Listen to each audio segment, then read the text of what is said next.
Man, oh man, hey, welcome back, everybody. Welcome back to the E&M, the Educated Motivate Show. This is our first one for the year, but we back, man. We took a little break, to get everything organized. But hey, man, we back. Got some interesting people coming on the set, and we got a interesting guest today with 30 plus years in the business realm and just got all kind of valuable information to bring. But I'm gonna let Mr. Josh Poindexter introduce himself and let him give y'all some games. So y'all sit back and pay attention. I think you You muted, on mute. Josh. You on mute. Yeah.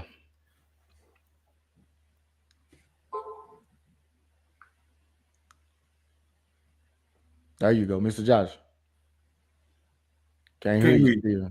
Hey, what I'm gonna do, I'm just do some little house rules. Get out and come back in if you don't mind, and then we'll check and see. So All while we're right. working on the technical differences, just reminding everybody to make sure you're liking the page, sharing the page, inviting, subscribing to us on Facebook, YouTube, IG, TikTok, and also on LinkedIn, especially on this these business platforms like this. But remember, if you got people who you think could benefit from this information that's not on YouTube, hey, send them to the YouTube. I'm sorry, it's not on Facebook. Send them to the YouTube page. Again, we want to try to make sure that we're expanding our reach and reaching as many people as possible. So thanks for everyone for tuning in. And hey, like T.O. say, get your popcorn ready, man. It's going to be a Get your good pop, show.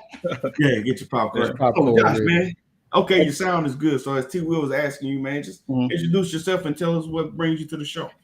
Well, no, I appreciate it. First of all, I want to apologize because it was my internet. I have two connections, my local one here in the house. And then when it goes to the one outside, the Xfinity pole out there was jumping on that one. So, yeah, we should be fine the rest of the show. But yeah, what brings me to the show, being a loyal listener, trying to listen to all your different platforms, really appreciate what you guys are doing in the community. Just trying to share and help people. So that resonates with me. So number one, that's why I'm here, because we cut from the same cloth of sharing. I.e., with our community first, and then other people, right? So we I've been on the show once before. I think it was about a year ago, or maybe twice. There's some YouTube video of that event when I was on here, and we developed a friendship, a relationship from there, and now I'm doing my first road show, and we're doing it in the Dallas Fort Worth area. The Floor is Yours Podcast LLC is one of the sponsors of the show, which we definitely appreciate. So what a better way to come and talk about that than on the podcast itself. As you say, I'm Joshua Pondexter. I'm Stone Consultant LLC. We have over 30 years experience in the financial sector, in the experience of failing at business, right? So that makes me qualified to teach on the subject because we had a lot of failures uh, to make to make things successful. We expect to have some more failures because we're always going to be dreaming big, doing big, and so that's what we enjoy. So we're here to talk about business, how to set up a business correctly. So in the event you can avoid some of the misfortunes that I have, right? I have had renovation companies, mortgage companies, financial service practice, right? So it's in dealing with people, i.e., with our people. 99.9% of all of my customers are Black. So I am suited well to speak to us and our issues and our concerns around money, right? I don't know if I'm just talking, y'all, so y'all can pull me in Yeah. at any point. Nah, Great. man, you're right on. Yeah, You right because on. Yeah. yeah, because that's what we want to do. Well, there's a couple things that I love, right, and I'm passionate about. One of them is I'm passionate about education. I'm passionate about Black people, specifically Black men, because I am one, right? And I know our challenges. So I just happen to be fortunate to work in the financial sector where I can educate, the community, right? So I'm working in my love. I'm working in my passion. So it's as if, people say it's not like you. It's kind of like you're not working, right, when you're doing your passion. Hmm. Yeah, sort of, kind of. It's work. Oh yeah. Oh yeah. Right. It, It's it's it, you know what, Mr. Josh, I don't mean to cut you off, but you know go what ahead. you're saying, man, is just very valuable because I know that when I first started, and me and G done talked about this about the business credit and Yeah, stuff and how you build and stuff. But I know you right. got some real good tips on it. I went through it and I had a lot of stuff that Hmm. was that I done that was kind of like hadn't been done before, and I was just trying to Yeah, figure out how to do this without going right, the traditional way of getting business credit. But I want you right, to kind of break it down. You right. know, why do you recommend people own their own business and just Yeah, get into yeah, that spectrum of it of business of yeah, being a business owner? yeah. See, well, that's a great question. Why would you own your own business? Well, we live in a society where people are always selling wealth. People are always Mm, selling get rich, and we bought into it. We want to be rich. We want to be wealthy, right? But there's a blueprint, and one of the building blocks of being wealthy is owning your own business. The majority of the people that are wealthy in America, their wealth is contained without in their business. Rupert Murdoch, I believe his name, Fox News, and owned half of the media across the globe. His son has $55 billion of wealth that's in his daddy company, right? So when we look at the fundamental building blocks of wealth, it starts with your own business, right? And so when you have your own business, you are in control of number one, your taxation.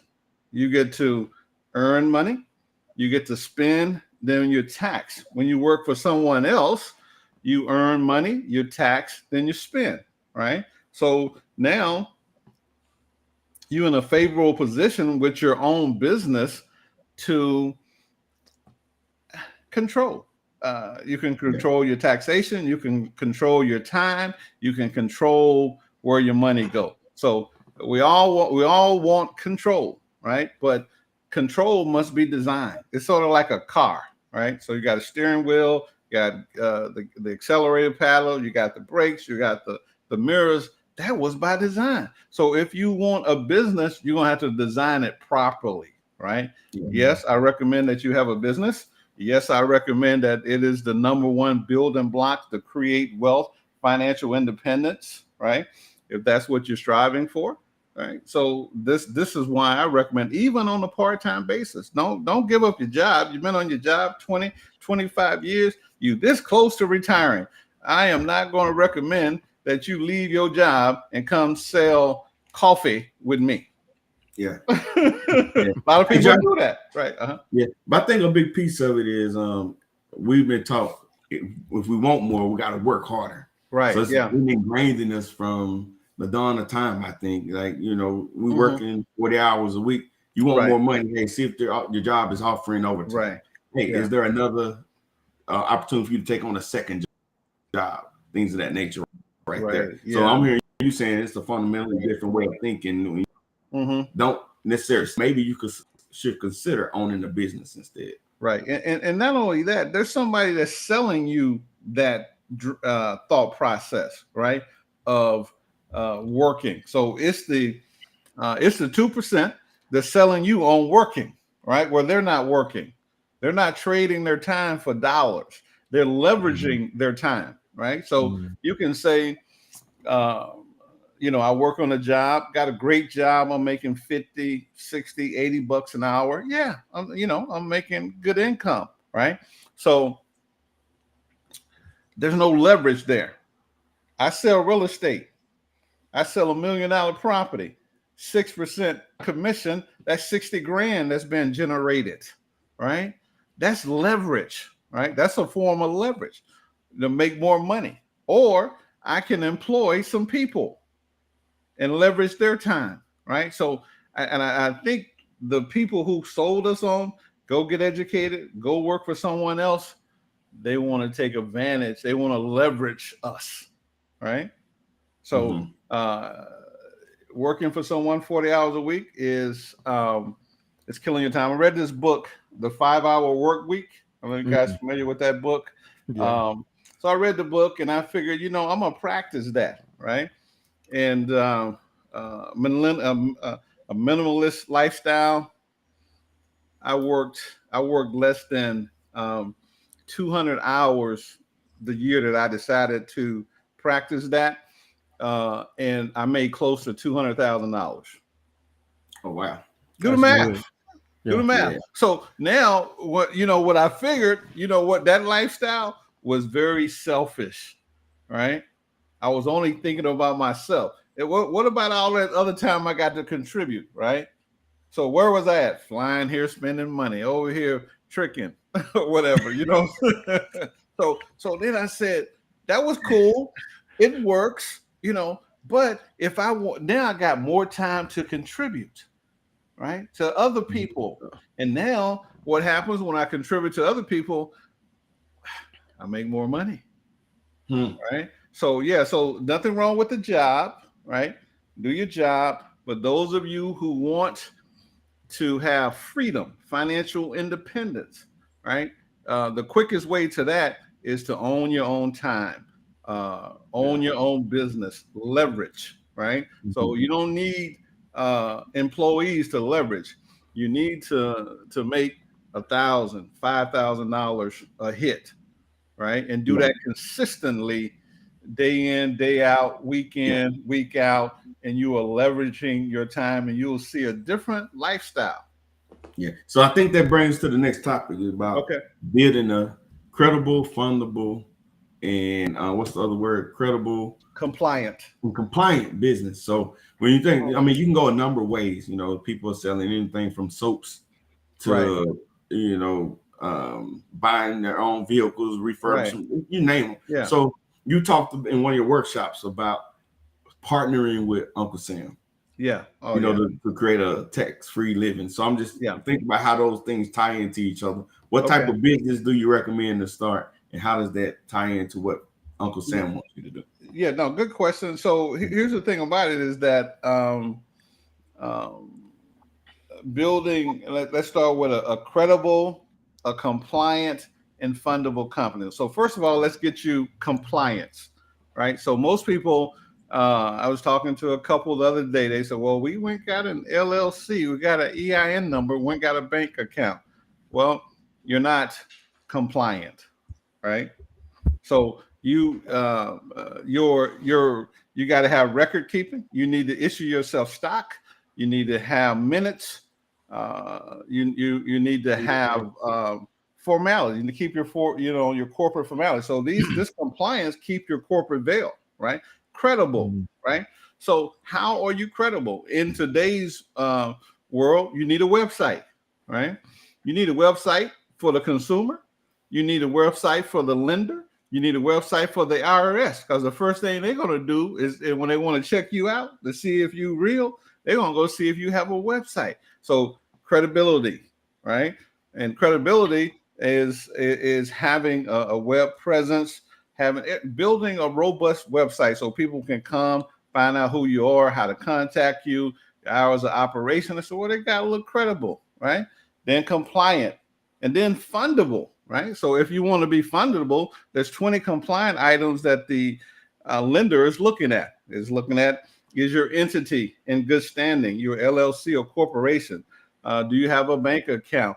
Do you have a Dun and Bradstreet profile? You have an Experian profile? You have an Equifax profile, right? Do you have a credit score, right? Your paydex score goes from 0 to 100. So now, once you get these pieces together, then somebody will lend to you. I liken the business on. So I walk in the bank, and I got on my Brooks Brothers suit, right? And I got a 540 credit score, and I make $25,000 a year. What you think the bank gonna give me? Nothing. No credibility. No credibility. Same guy. I walk in there in my ripped up jeans and t-shirts and flip flops on, with a 800 credit score and $200,000 of verifiable income. They got everything for me, don't they? Yeah. They got credit cards for me. They got mortgages for me. So now that's how you want your business to look. You want your business to have verifiable income. You want your business to have a profile and a credit score. My personal profile, Joshua Pondexter. He works for Motorola. He lives at 60430. So they pull my zip code and go like, yeah, that's a good zip code. That's hey Josh, that's crazy that you say that about zip codes, because I did not have a clue about that. And this is to me, it's I mean, I hate to say it, but it's a disservice, because they looking preferably in certain areas where they're doing most of their lending, right? Yes. And it's kind of redlining. Yeah, it's really that, but it's just that they're looking in certain area codes to see, and where most of the money is being spent. You can master that with your business, right? Because the floor is yours. Podcast LLC. What's your zip code? Did you get a good zip code? Yeah, I'm out there in Plano with them. See, right. You got a great zip code, so we just put the other layers on there. But to build, you want a credible, meaning that you look like somebody I want to do business with, right? So, I've been in the financial sector, as we said, for 3 decades. So now, when I show up, a banker looks like the guy on Squawk Box, right? They have already told you what a banker look like. He don't look like somebody in them little tight metrosexual suits, right? Navy blue, black, white shirt. This is what a banker look like, right? And so, because that image is already set, so I gotta look credible, right? Yeah. Now, I have to be compliant, right? So now, if I'm a financial advisor, am I licensed? Do I have certifications, right? Putting the whole do I have experience? Am I providing A1 products to my clients, right? So that's personally. Now on my business, I want my business to look the same way. I want it to look credible, compliant, fundable, and excuse me. So when we at this workshop, we're going to dive deep into what those pieces are, right? Those are some examples, some illusions of what they kind of similar, what they kind of look like. But we'll go through all 20 compliant items that the lender wants for you to look credible. Just mention a couple here. You got to have a website. You got your entity must be and in good standing. EIN. Everywhere your business name is put uh, on the internet, on your gas bill, that business name must be exact. The address must be exact. It's an exacting science because we're no longer talking to people. We're talking to computers to get funding, right? Yeah. So when I go online and fill out my application, and I have at the IRS, I got Sweet STE D, and then at the state, I got Sweet spell out D. No, you're gonna get denied because that doesn't match. You can explain that to a person, right?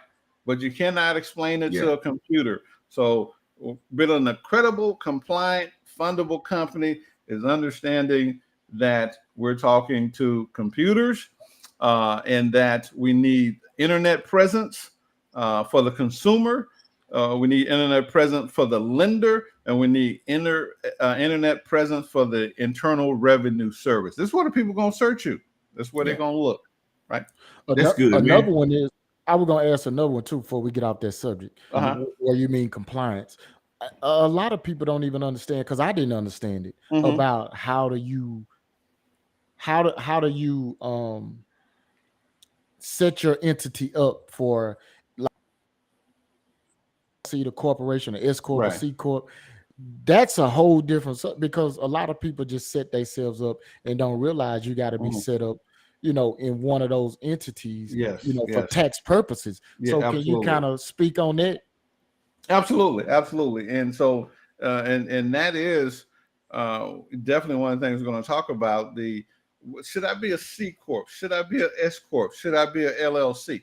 And the answer to that question is depending on your objective, right? So if your objective is to raise money from investors, you want to be a C corporation. If your objective is to go public, you want to be a corporation because all 100% of the Fortune 500 companies are C corporations, right? Mm. So because this is how they take on a lot of shareholders, this is how they sell stocks, right? And so the S corporation is a pass-through corporation that makes it look like a sole proprietorship or LLC for tax purposes. So why would you do an S corporation when you can just set up an LLC, right? And here's another thing. In the last 31 years, there's only been three major uh, changes to the Internal Revenue Code, right? The 6,000 pages of code. There's only been three major changes in 1986. So we had the 2017, then we had one in 1986. In 1986, all the benefits of an S corporation was done away with. So if your advisor is telling you to set up an S corporation, he's operating on old information, right? Mm. So now let's operate under the 2017 tax code, right? So set up an LLC. Point blank, I'm bullish on the LLC. So, well, you say why? Well, because number one, it has a state reality. It has a corporate veil that protects you from business activity. Then it has charging orders that protects you from activity that you're doing personally outside your business. So I get sued to $1 million. The charging order prevents a run on my company, right? Mm-hmm. So that's the advantage of an LLC that the corporation does not have. The only state that has charging orders for corporation is Nevada, right? So now let's look at the tax treatment of the LLC. When the beginning, it's a pass-through corporation. All the expenses deduction can offset your tax liability. Beautiful. Now, as you begin to grow, anytime, 5 years from now, 2 years from now, you can change that tax treatment of the LLC to a C corporation, right? Or S corporation. That's the beautiful thing about an LLC. And that's one of the reasons that it's popular. And that's one of the reasons that when you go to a silk stocking attorney, he charged you $15 to set one up. I mean, $15,000 to set one up, right? So if you go down there to Mr. Pops, and he charged you $1,000, $1,500 to set up your LLC, you don't have a $15,000 company. Mm-hmm. Yeah. So it's a whole nother level to this. But quickly, as just a recap, I am bullish on the LLC for that reason, that it has the corporate veil, and that's credible, compliant, that we're trying to protect that corporate veil from activities that we do in our business and we get sued, that it won't go to our personal stuff. And then personally, if I do something and get sued, it won't make a run on my company. It has charging orders, so it protects that, so I'm not forced to sell my company. Okay. And the fact that's from a state level, but the way the Internal Revenue treats an LLC is determined upon you. You can make it, you can keep it an LLC, you can switch it over to a C corporation or S corporation, depending on where you are in the growth of your organization. Okay. So you gave a lot of information. So for me, man, I'm simple minded, man. Okay. You probably said it and I just missed it. Okay. A sole proprietor, because I know a lot of people go into business for themselves and they start off with that. It's the easiest thing for them to set up. Right. And you can go and get an EIN, pretty simple. But Right. you say there are certain protections or reasons, I should say, that you don't recommend a sole proprietorship. No, cool. We got some questions we're gonna hit. Somebody said, "What are changing orders? They're charging orders." Okay. Yep. Yeah. Let's hit that. Changing. Yeah. You said the charging orders. Charging orders, and then I'll answer your question about the sole proprietorship. Charging orders, right? If I'm sued, Joshua Pondexter sued, get $1 million suit from something that he did, and they get that judgment against him, they cannot force me to liquidate my company. That's what the charging orders protects. The corporate veil protect me from activities that I'm doing in my business. I'm a truck driver, and I have an accident and I injure someone. Hopefully, all they're gonna get is my insurance. They're not gonna make me sell my house, right? Mm-hmm. So that's the corporate veil. So that's that. Well, here's the deal with a sole proprietorship. You are doing business, but you're not a business, right? So you're doing business. You have a wonderful product and service, and you're making money, and that's beautiful. But in the event, if you get sued, your personal stuff is at play, right? You have exposure to your personal assets. And so the reason that you want to structure yourself in an LLC, a corporation, a S corporation, partnerships, you want to have a structure, you want to limit your and protect your personal assets, right? Yeah. So this is why, and then you want to separate these things. So I have personal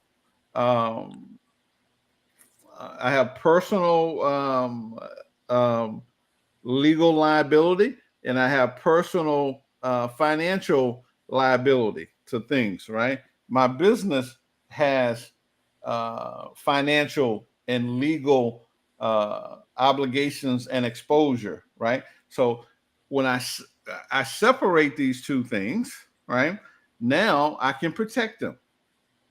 So they want, if I have them commingled, I can be ruined not only in my business, I can be ruined in my personal life. Yeah. Right. Yeah. And so that's why business credit is so important, because you don't want to be a personal guarantor on your business stuff, because if the business go bad, it's gonna mess up your personal credit.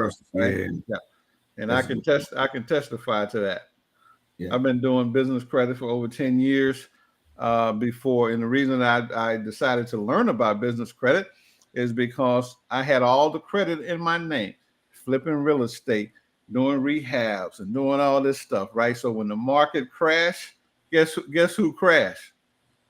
The business crashed. Your personal. And Joshua Pondexter crashed. Oh, couldn't wow. couldn't buy a sandwich on credit. So when people hear business credit, it sounds super. To me, it sounded super complicated in the beginning. Yeah. But after I went through a couple of workshops and then working with you personally, Mm-hmm. I ain't gonna say it was easy, but it Yeah. wasn't the monster that I thought it was. And one of the things Yeah. that stood out is that you talked about in three months actually having business credit. So can you Yeah. talk about the just Yeah. that misnomer that is difficult and hard to obtain? Well, there's some secret sauce to it. Ain't nobody giving Yeah, up the secret sauce for of course. free. Yeah. Yeah, but there's a process. Just like personal credit. You're born and you're given a social security number, right? Mhm.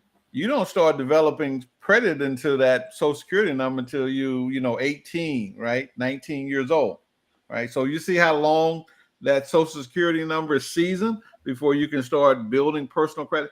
Now you can go grab a business, get an EIN number, and that's the social security number for the business. And so you're going to have to build that credit just like you did personally. Personally, you got a job, you got a resident that you live in, and so all those little fundamental pieces that you putting together to get business to get personal credit, you have to do it on the business side, right? Yeah. So you said, hey, I got a business, I got an LLC, I got an EIN number, so now I can start with basic. It's tier 1, tier 2, tier 3 credit. Tier 1 are called vendor accounts. Everybody know about them. Uline, Tiger Direct, all those are just basic stuff, right? One of the things that I do with my clients, I have a plethora of vendor accounts, right? And we match those vendors' account to the business they're doing. Everybody don't need Uline, right? Yeah, everybody can't, it's like nobody want to be ordering no boxes and no tapes and trying to build some business credit. I need Yeah. something usable that I can use, right? So we started building with that. Also, as I said, there's 3 bureaus, Dun and Bradstreet, Equifax, Experian. All those are commercial, right? I know the vendors that report to those, right? So it's no ifs and about it. All of them don't report to all 3. Once we have that solid, our vendor account, then we go to tier 2, store credit. Sam's Club, Home Depot, all these places, Office Max, they give you store credit where the only place you can spend that credit is in that store, right? Mhm. And once we get some of that, we get that season, a month or two of payments, right?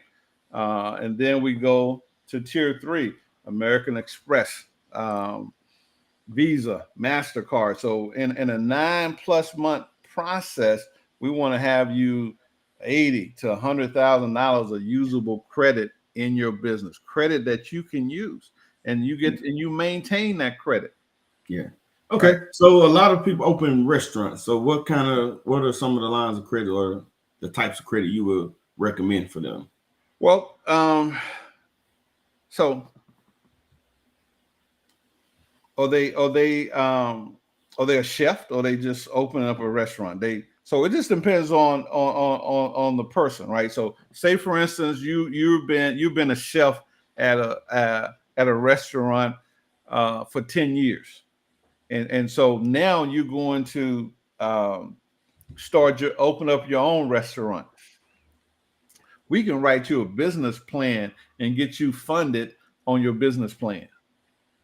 Mm. See, that's a game changer. So it's like, hey, but it must be if you were a plumber, HVAC person on a job for 20 years, you decided to open up your own business and we write you a business plan, we can get you funded on your business plan because you Really? have expertise in that area and it's believable that you're going to hit these numbers, Mm. right? Okay. So that's one time. Now, if the only way to actually get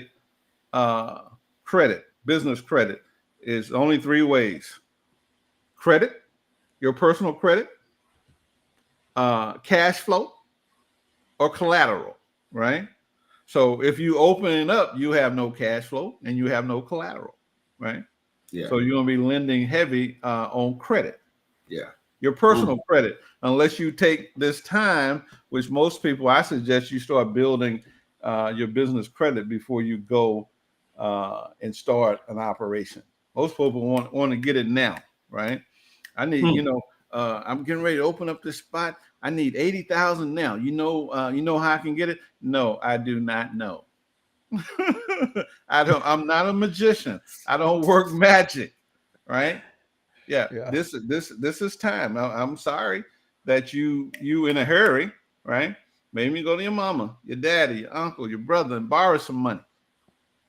But if you want credit from the lender, they're looking at three things: your personal credit score, your Right. cash flow, or collateral. Right? If you Mm. want to put here's a great collateral, your 401k. Yeah. Mm. Yeah, you can. Yeah. There's lenders. Well, I just go ahead and put this out here. I do business lending. I have 88 lenders on my platform that will lend money to business on these various criterias, right? And that's a hybrid form of lending where we'll look at a person with a good credit score, and we'll look at their 401k, and then we can lend them money based upon that collateral. Oh wow. Wow. Yeah. So Josh, on those three things you mentioned, Yeah. the credit and the other two things, Hmm. what if you have one or two of those things and not the third one? Can you still, is it a go still on that or Yes, it's very possible. It's you can, we do a hybrid where you can do credit and cash flow, right? okay. Or you can do cash flow and collateral, right? Okay. So yeah. So you can put those together. If and so the strength of these things will depend on how much you get in the loan. Yeah. So if so when we're looking at cash flow, you need at least a minimum of $10,000 a month. They Mm. want to see, right? You got So 10,000 a month. You got a 680 credit score. You can get a few dollars for your business. okay, so what about people that's just starting off, just say just brand new, but they Hmm. got good credit, got the credit score, but Hmm. they don't have the revenue that's coming in already because the business is new. How does that work? Yeah, no, good question. Bank of America, Chase, they got new businesses like this. They'll give you $25,000, $35,000, right? Line of credit, but you'll be a personal guarantor, right? Yes. Yeah. So what I want my clients to do, take a deep breath and build your credit in your EIN only. Yeah. All right. So you can have it totally separate. And as we're not going to talk about this too much at the workshop, but the formula is to own nothing but control everything. The business should own all the business assets, and your personal living trust should own all your personal property, right? So there's Mm. nothing in your name, Mhm. but you control everything, right? That was so. Tiffany Morris said that was my question. What was your question? Think what she was saying about T Will about if you just getting started and you I don't think have yeah, capital. because Hmm. that's what I did. That's how I know everything you saying is right Hmm. on because that PG stuff, I Right. have good. I've out for the last 3-4 years. I've had like very good credit. You know what I'm Yes, sir. saying in Yeah, 800s. you married. So Your wife makes sure of that. well, yeah, Yeah. that's the other part of it. But Right. I, Right. I took that and I said, I was just sitting there thinking one day, and I was like, man, these numbers, this credit, this good credit got to be worth something, right? Okay. Hmm. So I just started calling companies and Hmm. started getting business credit, but I had to PG it. So it Yes. goes back Right. to what you say. You Hmm. you really don't want a PG. I mean, that's a Right. fast way to get it, but you Right. really Yeah. don't want to tie your Right. personal to your business. It should be Yeah. separated because you don't Yeah. want to Because commingle the more funds you either. use it, that FICA going to go down. Mm. Well, Right. well, well, not so. This is what I did. Now, this Hmm. was just me. I can't speak for Right. nobody else. Okay. So Right. when I did PG, I told Hmm. them to separate it. I just want y'all to look at my personal credit to just see Okay. I'm responsible. I'm a Okay. responsible person with my, Okay. my Hmm. finances and stuff like that. Okay. But I want to use a PG for my to get business credit, and it was just Okay. for get like credit cards in my business name. But I Hmm. wasn't. But I'm not attached to them. Does that make sense? Okay. Okay. Yeah. No. No. No. No. No. And that's favorable, right? That was a Yeah. good negotiating, right? But Yes. yeah, Yes. most folks, they will it will impact their FICA. But the good thing about it, if you build credit, building credit in your EIN number is more than having your company name on a credit card, right? It Right. is that credit, that activity is reporting to those three bureaus. Hmm. So, Yes. and the thing about business credit is not regulated like personal credit, No. right? Anyone can pull your business credit. Hmm. Not so with your personal. So now what's happening is that you have business credit, you have it's in your business name, but it's not reporting to those bureaus, right? Gotcha. That's Yes. another one of my secret sauce. We know exactly which companies are reporting and to what bureaus that they're reporting to. Yeah. This is Yeah. how we expedite that, because if as long as you have had business credit and if it was reporting on time payments, and actually only takes 10 or 12 of them to get you to American Express, MasterCard, no personal PG reporting to those places, right? Yeah. Yeah. Yeah. Wow. I That's know. good, man. Mhm. So another piece that we talk about in this is building it, is getting it, is maintaining it, right? Mhm. Not getting it and be like, man, I got this credit now. I Right. want to take a couple trips, Right. or I want the best of the best out there and let me just go. Because to the Mhm. point, if the capital is not coming in, to T Will's point, Mhm. then we can find ourselves in issues and a problem. So I'm sure you're advising your clients Mhm. on their habits and the discipline and how to manage and maintain Yeah. business credit too. Yeah, absolutely. Because number one, the lender of business credit, they're lending you this credit to grow your business. Hmm. It's for business purposes, and according to the Small Business Administration, the lines are 10 to 100 times larger. Right. So if you have $10,000 credit card personally, you can get 100,000 in your business. Right. Because they want you to use that to grow your business. So Yeah. yeah, it's as a business owner, you held to a higher standard than the regular consumer, right? Even in the way that you function your business, credible, compliant, keeping corporate formalities, documenting everything, right? Hmm. So yeah, we're coming down to do this road show. So everything is documented, right? I didn't just wake up and fly down to Texas and go, well, hey, let's do a road show. No, it must be a business intent for me to come down there. So I have established my business intent. My flight is documented. My hotel room is documented. Everything that I do, I am documenting what I do. Right. Yeah. Yeah. Everybody I see is going to be documented. Right. Yeah. So as a business owner, we're held to a higher standard than the average consumer. Right. Yeah. Yeah. That's Man, good. that's that. I tell you, that's very important. The Mhm. documentation part, because Mhm. I'm learning that the hard way. Even though you mentioned, I think that kind of went over our heads about the meeting minutes and stuff like that. Right. Man, Yeah. you got to be like right on when you got a business. It ain't just saying Mhm. I got a business and Right. I'm running this thing and I'm funneling, Mhm. I'm building revenue or whatever. But you gotta document like all your meeting minutes and stuff like Right. that, Yeah. just in case if something happened. Like they're Mhm. gonna say, okay, well, how Mhm. was your business set up? How was it Right. established? Do you Yeah. Mhm. have meeting minutes that you brought board members Right. together? Y'all all Right. discuss these things. Whether it's Yeah. one or two people, but you Mhm. gotta have this stuff Gotta documented. have So it. I'm Right. still learning on this. So I just think Right. that thank you for sharing all this Yeah. information, man. And I look forward to coming to your workshop because I know it's a Mhm. lot more I need to learn from it.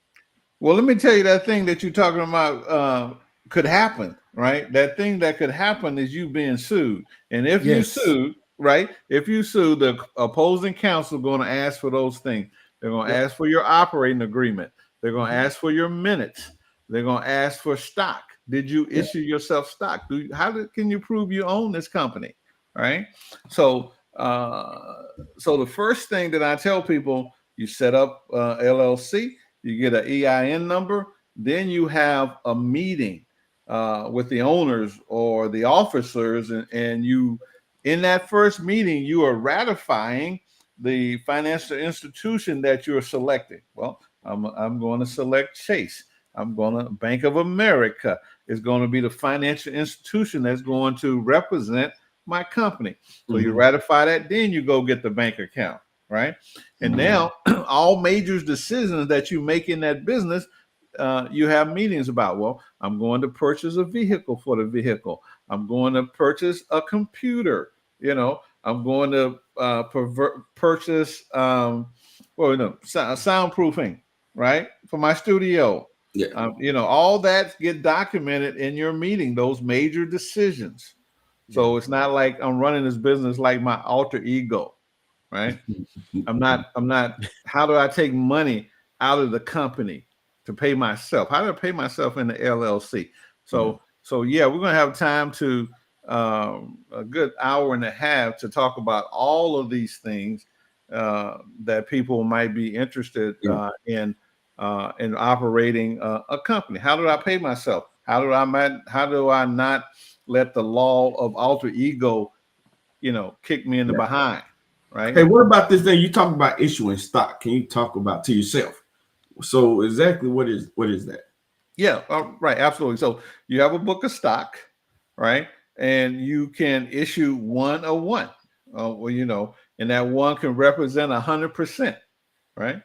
So now you wrote it up, the date that you issued for it, and then with my clients, you got the little stamp, right? Yeah. You got the stock too, right? I got it. Yeah. Yeah, right. You got all that. So you hit that stamp, and so then you issue yourself stock. You dated it, signed it, boom, you issue that stock to yourself, right? Now, if you take on a partner, you can issue a second piece of stock at 10% ownership, 20 or 50%, whatever you decide to do. So you have a book of stocks, right? Private. It's called private stock. It's not publicly traded. Right. So, when folks talking about, I want to get some Bitcoin, I want to get some crypto. Wait a minute, hold up, player. You can buy some stock from me. Yeah, you're right, man. Hey, I'm gonna pay my people from moving on out, man. I'm gonna get people some stock, man. Yeah, right. Yeah, exactly. We're gonna so have a is that stock meaning? So is that meaning you buying in other stocks and you just like reselling them?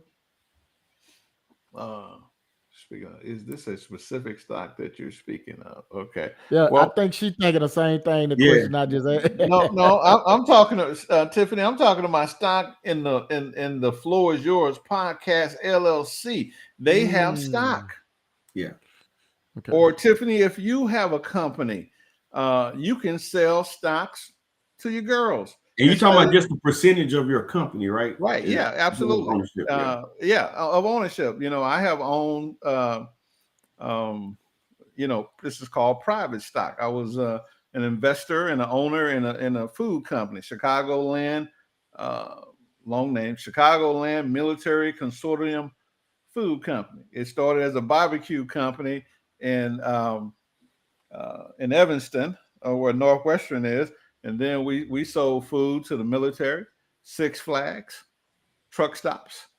You know what I'm saying? It was, and so it's like, wow, how you own a food company and you a vegetarian? Hey, this business, man. So yeah, and so you get stock ownership. And that stock ownership, like, well, okay, I invested 10, 15, 20, $100,000 into the company.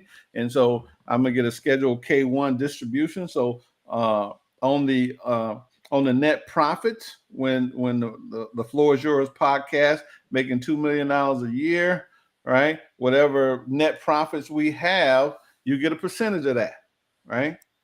And you go like, wow, he makes $2 million. He making $2 million a year on the Floor Is Yours podcast. He sold me some stock, and he then ran these expenses up where there's only $50,000 a year net profit. He's a slick accountant. Right on, right Right. on. See, like, how do you determine the value? The value of an organization is basically based upon their revenue, right? You can 8 to 10 times your revenue. When somebody said, okay, I bought this company, they bought that company. So if the company is making $200,000 a year, right, consistently, right, that it has that much value, and I was going to buy it, I'll multiply that times 8 or 10, and then I will buy it from the owner. But I have software that can evaluate a company for me. Yeah. Wow, that's important, Oh man. wow, you pay a pretty good penny for that, huh? A month, or Yeah, is that yeah, annual? yeah. That's the software that I have. It, as a matter of fact, it's when it's with my suite of companies that I do lending with. Right. So you're right. I had to buy this software. Yeah. Oh Hey, man, so that's yeah, I want to switch gears a little bit, man. Well, let me ask this question right here. Answer this one, Mhm. and then we'll switch Okay. gears. It says, so you pay this to your personal side. Okay. You got to help me with that. I think he's talking about the I think stock. that. Go ahead, T. Will. Go ahead, Will. Oh Go no, no, first. no, because I was thinking they was thinking paying paying you from your LLC, but I might be wrong. Hey, can we get some clarity? Whoever this Facebook user is, I think they're Right. one of our groups instead of the public pages. Give a little Right. clarity, and we'll make sure we get You pay Mr. this Johnson for to that. your personal side. Yeah, Well, and then we, That's that's why I I think was. I think that's it's like, okay, paying myself from my LLC. Yeah, you're right. Yeah, Personally, that's you're writing yourself a salary, or you're paying yourself dividends out of the company, right? mhm. So say for instance, uh, I want to pay myself $5,000 a month from my company. I could pay it once a month. I can pay it. Okay, so yes, I can pay it yep, once a week, right? So, but yeah, I'm paying Stone Consultant LLC, which is my company. It pays, write a check to Joshua Pondexter once a month, once a week, once every 2 weeks. It must be consistent and it must be nominal, right? Yeah, Since I'm the president and CEO of the company, I can't pay myself $5,000 uh, a year and say I made 150,000, right? Yeah, gotcha, right. the compensation is not in line with the job that I'm doing for the company. gotcha. That's Mhm. Or good. the documentation for that, Mark, Yeah, because absolutely. it's got to match up. But Yeah. that's a good. I think that to go back to the beginning, I think that's a good way. Like if you've been working on a company and you Hmm. got a W-2, right? And you Hmm. going 1099 and you're working with your company, you want to pay yourself. That's a good way to start from your Hmm. W-2. You just start paying yourself as your company is building revenue. You got enough Right. revenue to start putting yourself on a payroll. So now Hmm. it works you out of that W-2 right into Hmm. your LLC. Well, now you Right. got that income. And if you've been doing it for a while, because a Hmm. lot of people ask, the first thing they ask, well, they got the when you buying property or homes or anything, Hmm.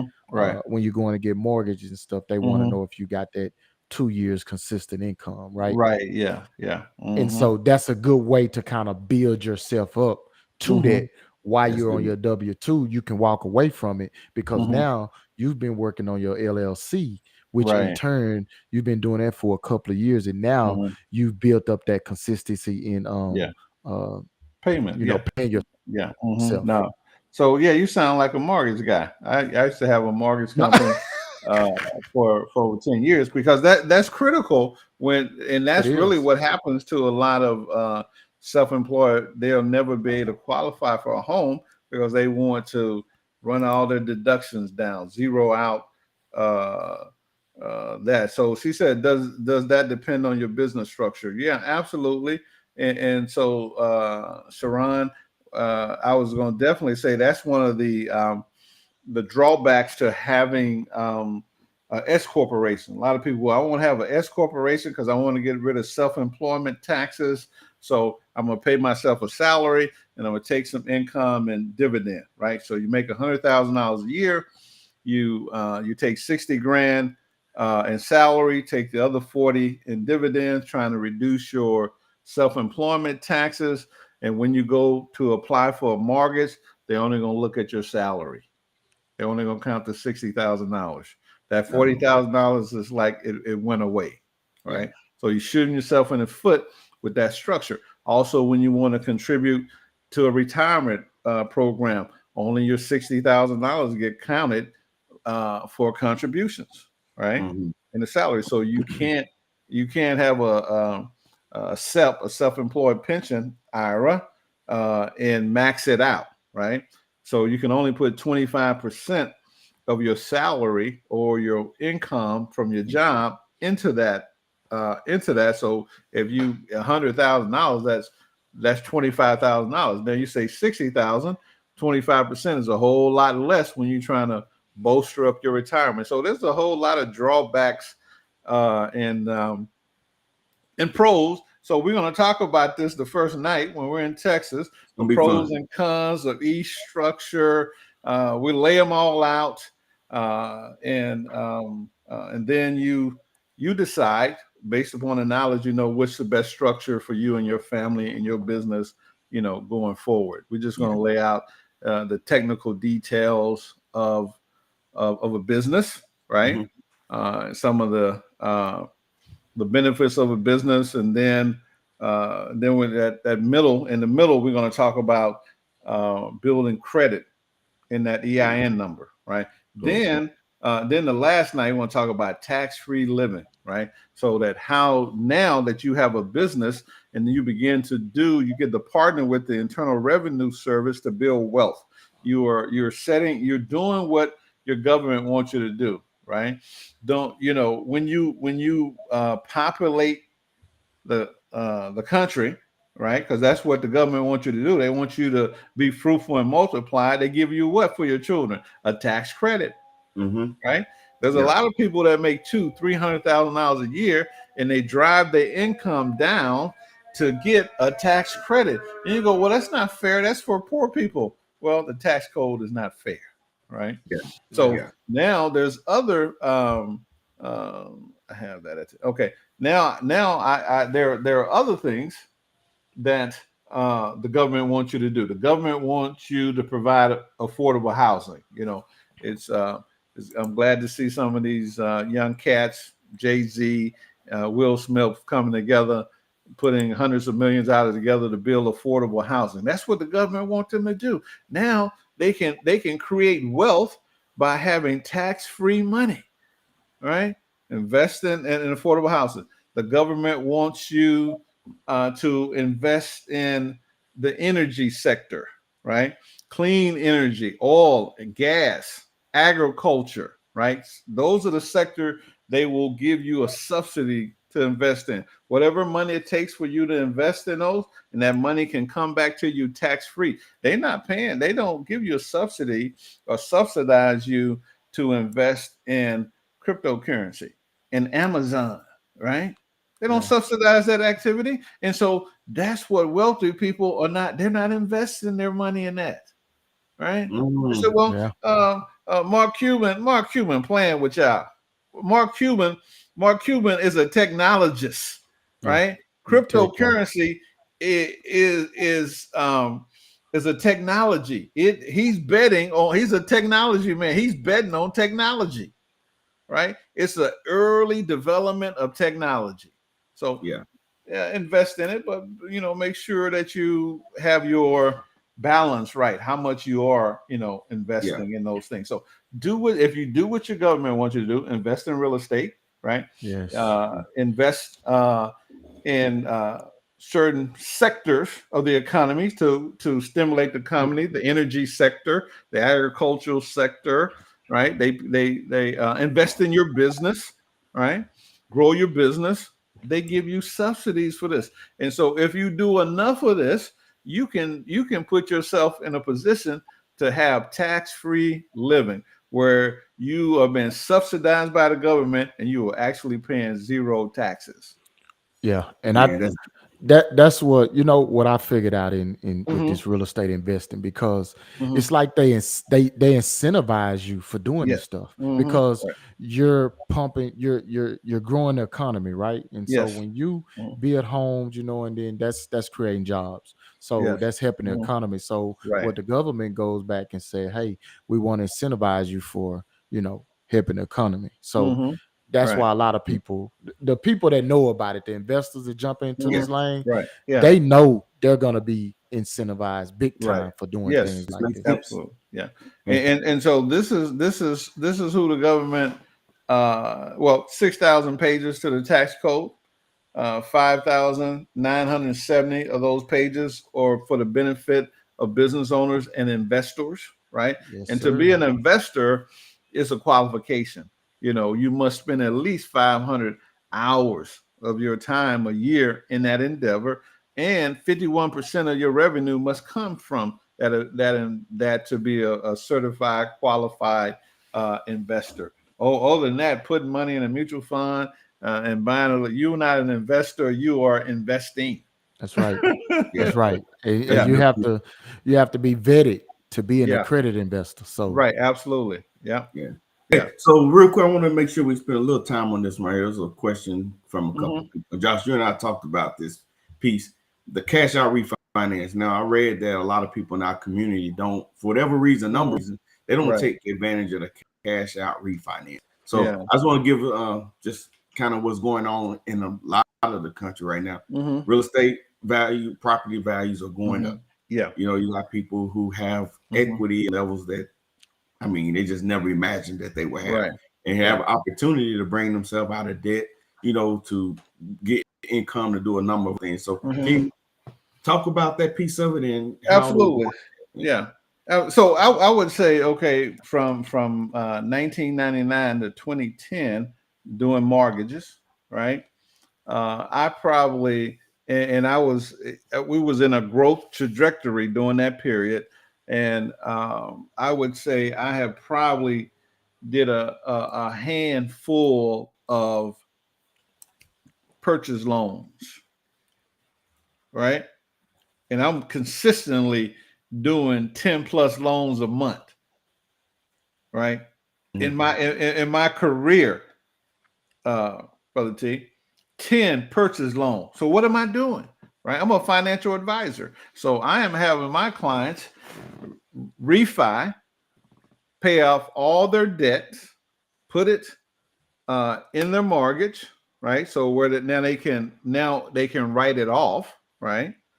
Some of my clients I was saving $2,000 a month cash flow. So you can start investing for retirement, things of that nature. Then there was those who cash out refine rules, do's and don'ts, right? mm, Um, so then there was clients that were able to take money from their primary residence and start investing, right?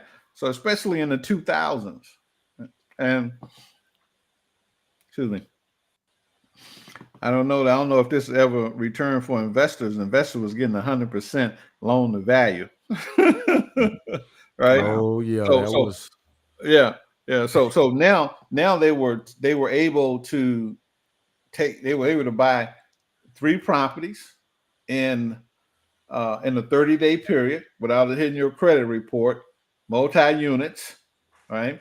Uh, and just have your cash for closing costs, right?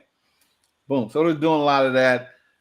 That's a business. You have created a business, and a lot of people, when you got you bought, let's say 3 2 units, that's 6 rent sets. You got 6 different personalities to deal with.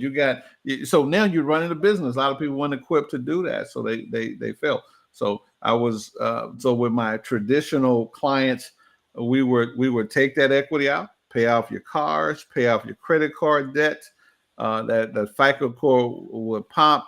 We're saving you sometime 2,000 plus a month. You're in a better financial position to put cash into your bank. My philosophy is that cash belongs in the bank, uh, not inside your walls, right? And one of the things is that you should well, you don't want to go over 80% loan to value because you don't want to do PMI. Right. But a lot of people carrying a lot of unnecessary debt. What I call there's preferred debt and non-preferred debt. Preferred debt is debt you can write off. Non-preferred debt doesn't give you any value. Your car, your credit cards, that doesn't paying that interest doesn't give you any credit. But that when it's inside the home, it's a beautiful thing. And then to have 50, 60, $100,000 cash in your bank give you a psychological level of comfort that's kind of hard to replace. Yeah. You can make, you don't like the job, you might want to leave and look around. Yeah. So you said there are disadvantages on how to use that money as far as write-offs are concerned. Oh, there are disadvantages on how to use that money for as write-offs. Well, you have it's a loan, so there's no tax implications, so that's not a disadvantage, right?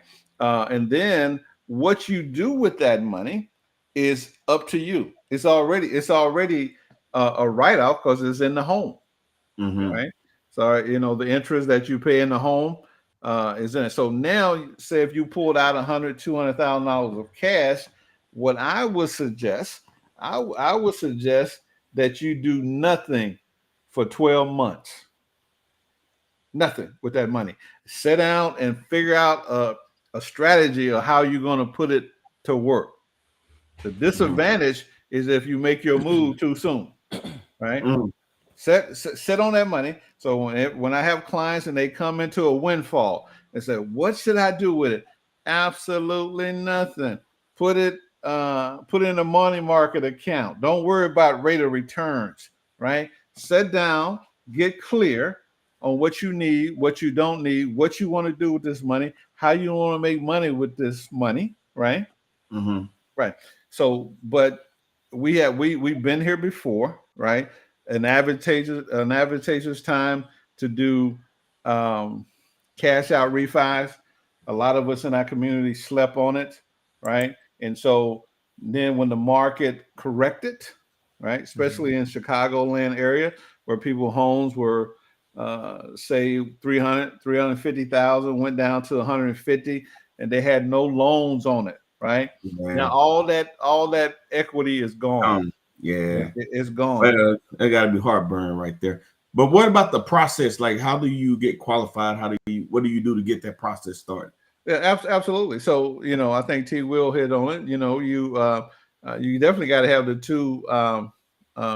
2 years tax returns, right? And you have to have verifiable income. You want to. This is another underwriting requirement that the underwriter think that your job is going to last for another 24 months, right? So if coming out of COVID, the underwriter might think that, right? But when we're in COVID, it's kind of hard to think that your job is going to last for 24 months. Yeah. Right. So it changed just the game. depends on the criteria, on the economy, what's going on. But this is the prime time. If now the strategy is not for everyone, right? Yeah. Because we got to look at your personal situation, right? But I would say that typically every 6 to 7 years, the average homeowners is refinancing or moving. So we don't live in an environment where people are staying in the house for 30 years. Right. So if your goal is to pay off your house, that's an old paradigm. I got you. Right. I got you. So you're reaching out to the lender, initiating that. So here's another question that just came in. What's the difference and which is better, a reverse mortgage or a cash out refi? Or are they one and the same? Okay. Good question. So, and one thing I want to say, before anytime you interact with the lender, you want to make sure your credit score is 720 plus. So you take no hits to the interest rate. So 760, 780, it's a done deal, right? Yeah. So you want to make sure that you're ready to purchase or you're ready to refi, right? A reverse mortgage, is for seniors only. You got to be a minimum of 65 years of age to get one, right? As a matter of fact, I used to do reverse mortgages, right? Was one of my biggest sellers. I had street teams where we will walk through the hood and knock on doors, and I would ask them, is a senior living in the home? And then when they identify a senior, then they would call me. Yeah. Right. And the thing was, these homes, these 2 units, 3 units that needed repairs, I was pulling 100, 200, $300,000 out of the homes. The repair budget was set aside. This is when I had my renovation company. So I would do the renovation, I would do the loan, and then I would take some of that money and put it away for them. Right. So that was for seniors. And then the Obama administration came along and took all the thrill out of it. Right. They closed the windows on how much you can pull out of it. Right. So I don't really think it's a great product anymore. Right. I, I totally, and this is why I'm against it, because to me, Right. if you have heirs or people in your family and you talking about generational wealth, you want to pass that home down with a reverse mortgage, you can't do that. Well, you can, but there's so the reverse mortgage has what's called negative amortization. So the loan is growing, right? So Right. so hopefully the market is outgrowing the loan. Now here's one thing that I have found that in the other community they use reverse mortgage as a planning tool, as an advanced gifting tool. So they got $1 million property, right? They can pull out $500,000, pay for little Johnny's school, and give gifts to the grandchildren, right? In our community, it was a need-based product, right? So whenever I would knock on the door and it smelled a little stuffy in there, I said, yeah, this is a reverse mortgage house because they need some money in here to live, right? And they need to repair. So I would go in, pull out cash, fix kitchens, fix furnaces, fix roofs. I'm talking about just upgrade people's life, and then drop big mama with $150,000, $200,000. You know, that was before it was changed, right? Now, if there are viable heirs that's helping Big Mama, right, and not living off of big mama, Yeah. I get that, the transfer from next generation. A lot of times in our community, especially in impoverished areas, Big Mama's the only one that bought a house. Now she got a 2-3 unit with basement. Little Ricky, everybody living on her. Yeah. Right. And so it's a need-based product. And so you have to look at your people. It is not for everybody, right? So I have had a client, middle class, retired, wife retired, and he was like, what about that reverse mortgage? I said, man, this ain't for you. You know, what about this reverse mortgage? Man, this ain't for you. Because I had his money under management and this and that. Then he said, Joshua, I need that reverse mortgage. My wife is sick and these hospital bills are killing me. You see what I'm saying? So it's a case by case. That's a different helpful outlook on reverse mortgage. So thank you. Yeah. Every product, every product is not for everybody. So if I'm selling something, I want to believe that I would sell it to my mother. That's a good point. Under the right conditions, right? And so, okay, would you suggest a student loan debt to be added to refinancing, cash out, refinance? Yeah, that's a debt. That's a debt. You wipe that, get rid of that because it's not going to go anywhere. Back in the day when you could file bankruptcy and get rid of it, you could get rid of it, but there's no getting rid of student loans now. Oh, right? Really? Yeah, which is right, which is ridiculous, because student loans, Citibank, Chase, they have trillions of dollars of debts in trusts. Right? You have to know how to find these trusts, but you can find them. Nothing but debt, and they're the only one that can take debt out and sell it and make money. Yeah. They got the whole country and the student loan in a chokehold. It's ridiculous. Hey, And Biden said he's gonna wipe that out, though, man. Biden gonna get Yeah. shot. Biden gonna Never get fear. shot. In any um George was that Ronald Reagan got shot, right? They didn't Yeah. kill him. The reason he got shot, he was messing with the banks. Kennedy, they killed him because he was messing with the Hey, banks, right? folks Mm, don't be playing. No, you about ain't their messing with money. the banks. You ain't messing with JP Morgan Chase. Yeah. So just to make sure for clarity, Yeah, to get one of those loans, and I'm talking about the cash out yeah, refinance uh-huh. now. I'm sure there's a minimum credit score, and you said 2 years of tax return, Yeah. Hmm. and just reach out to your. Can Yeah, to any your bank lender. do it or? Well, if you have a relationship with your bank, I think go to your bank first. But there's plenty of mortgage brokers out there that are doing loans, right? Mhm. Yeah. That might not have the requirement. That was one of the things. Like when I did loans, 90+% of all the paper I did was considered A paper. You know, high seven credit score. And go like, well, how you do that? Well, if you came to me and you had a 580, I'm gonna get you to a 780, right? Yeah. Through the process of credit restoration. So Mhm. whenever you're dealing with the lender, there's only a couple things that you can negotiate with some power position. You got money and you got a good credit score. Other than that, Mm. you have no leverage to deal with them, True right? Wow. story. Because they got what you want, right, Yep. Mr. T? Well, That's true story. they That's true got what you story. want. When you go to the car dealership, he got what you want. He got that Benz that you want so badly. Yeah, that's dope. So man, we're Yeah, gonna start rapping, man. I'm gonna let you appreciate it. plug the upcoming the workshop, the road Okay. show. So I'm gonna share this screen right here, man, and let you tell the people what's going Yeah. on and how they reach out and be a part of this thing. Yeah, absolutely. I appreciate that. So that's I'm calling it the Financial Rose Show. It's going to be at the True by Hilton, 5252 Memorial Drive in the Colony, in Texas, right?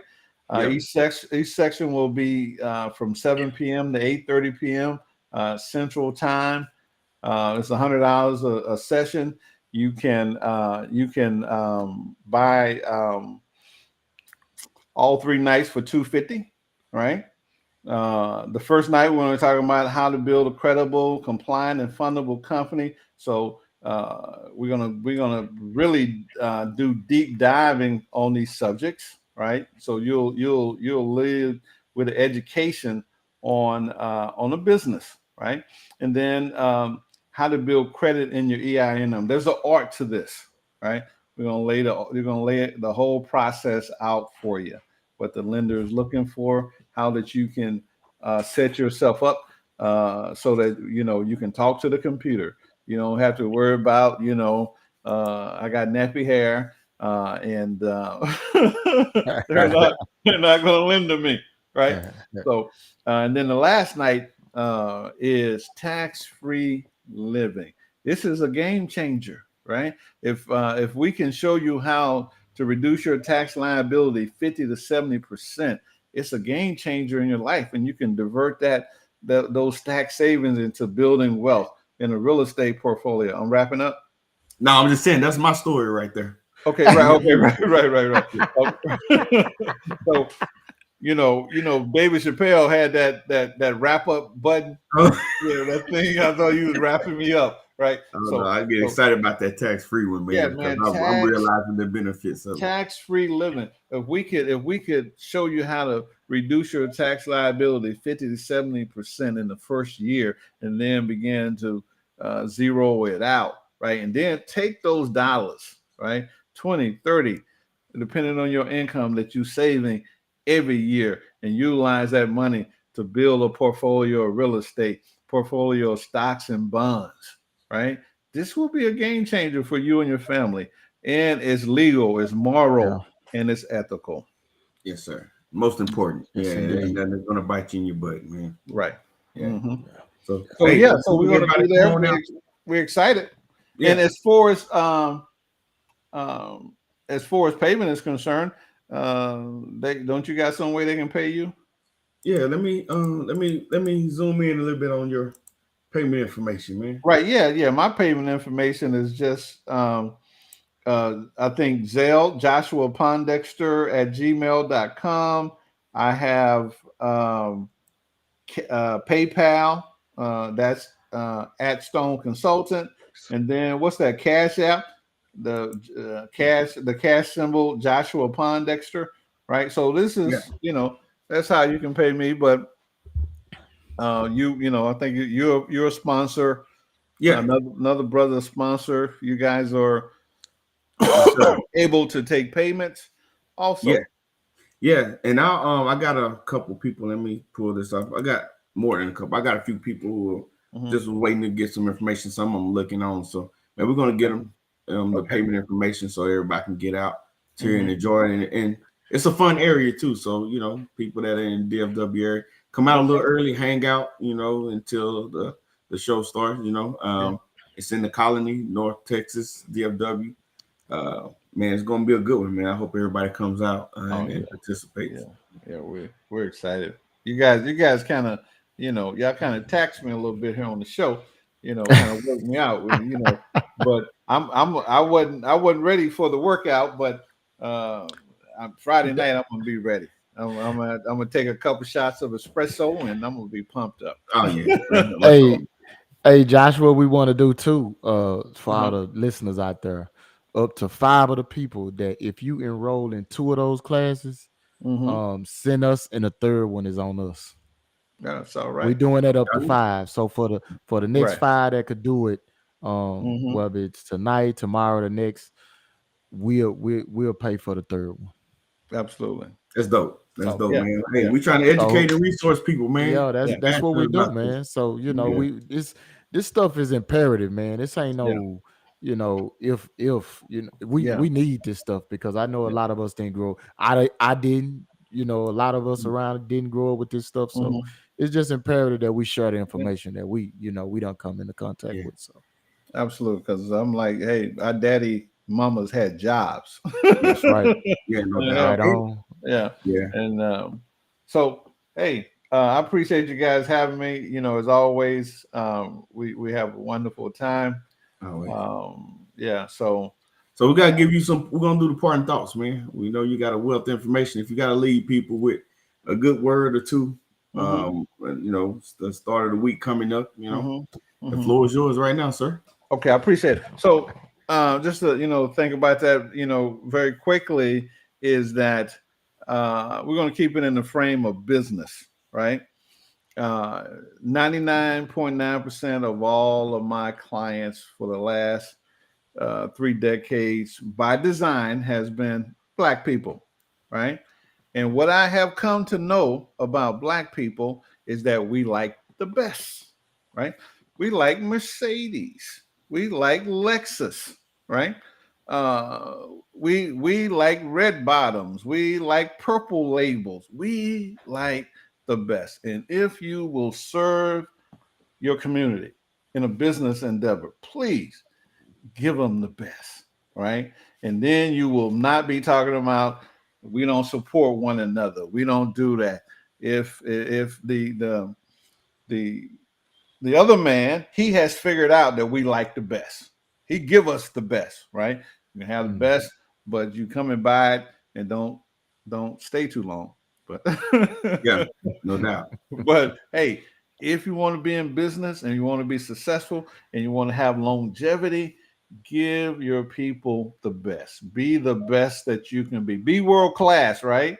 That's That's it. our That word, mantra. Be world world class. class. That's being the best that you can be, and you will have no problem attracting clients.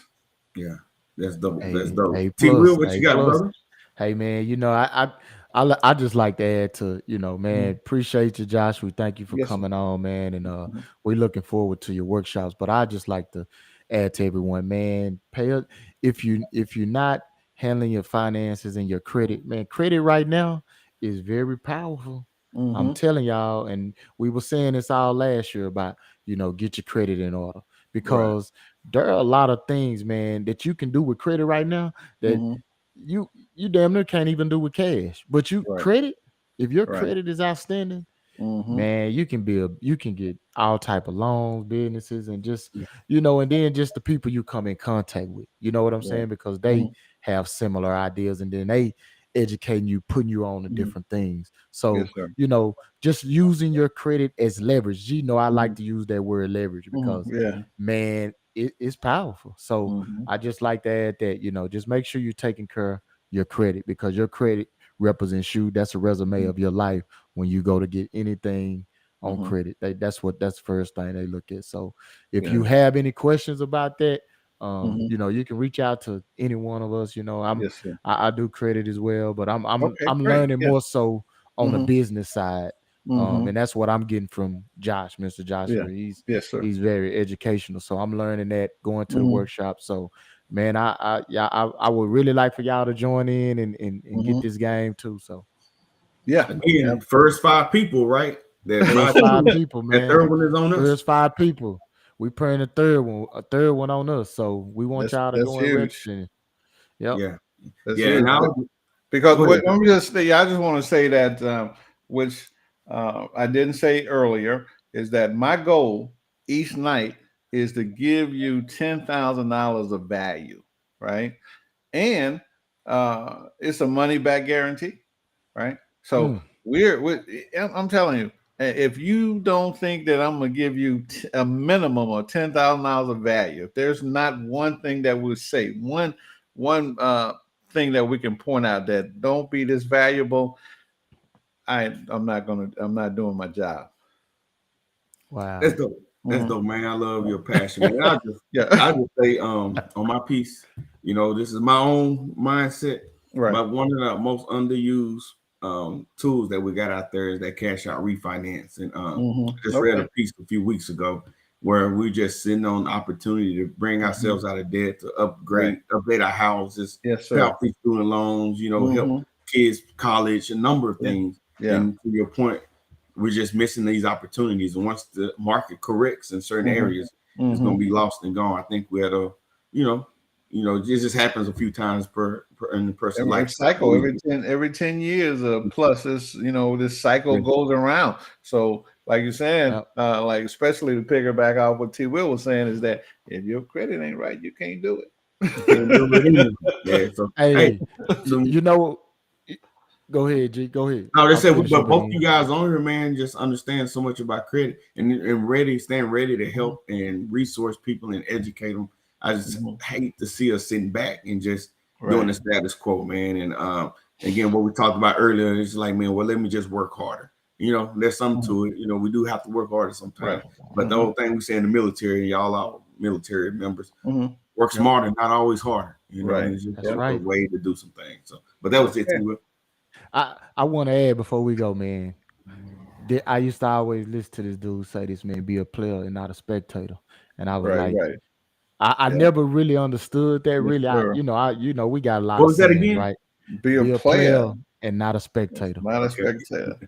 And Okay. I always, how we Hmm. got these sayings and Hmm. people say them and we kind of roll with them, don't even know what they mean. But Hmm. as coming into the real estate realm and as being an Hmm. investor, stuff, I understand what that mean now because Right. every time and it's kind of messed up that when something bad happens, there's a lot of millionaires made in the Right. process. Yeah. Absolutely. Yeah. There's somebody getting rich. Hmm. You better believe it. So Yeah. that saying, being a player, not a Hmm. spectator. When Right. you a player, you got leverage. You Hmm. can make things happen when bad things happen. When Right. you a spectator, no matter what's going on out there, you got to watch. Hmm.